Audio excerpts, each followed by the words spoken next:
NBA latest news. Patungkol sa Golden State Warriors. Inihayag ng NBA Insider ang Big Golden State Warriors news. Ang Warriors ay maaaring maghost ng 2025 NBA All-Star Game. Golden State Warriors sa paghohost ng All-Star Weekend ng NBA sa Indiana ngayong taon. Ibinunyag lamang ng The Athletic's Shams Charania na malapit na ang Golden State Warriors sa isang kasunduan na mag-host ng 2025 festival sa Chase Center. Malaking balita ito, dahil hindi lamang ito magbibigay sa kamakailang binuksan na Chase Center ng isa pang malaking kaganapan, ngunit magbibigay ito sa komunidad ng San Francisco ng maraming kapanapanabik na pagkakataon.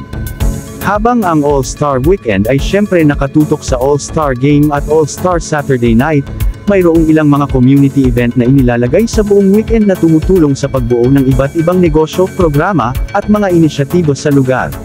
Ang mga bituin ng NBA na naruroon sa mga kasiyahan ay palaging nakikibahagi sa iba't ibang mga kaganapang ito, na ginagawang isang malaking sandali ang buong katapusan ng linggo para sa anumang lungsod na nag-host ng lahat. Tila malapit nang maibalik ang All-Star Weekend sa California, ang Warriors ay isa rin sa mga koponan na regular na mayroong maraming All-Stars na kinakatawan sa bawat season. Sa pagiging pangmatagalan na All-Star ni Steph Curry, madalas niyang sinasamahan ang kanyang sarili ng mga kasamahan tulad nina Draymond Green, Klay Thompson, at Andrew Wiggins tuwing All-Star Weekend.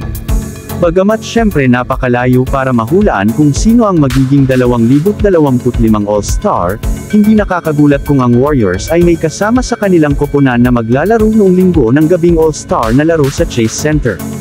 Kung bago ka lang sa channel na ito, huwag kalimutang mag-like, comment, and subscribe. At pindutin ang notification bell button para updated ka sa bawat upload nating video. Maraming salamat po sa walang sawang pagsusubaybay. Subscribe na.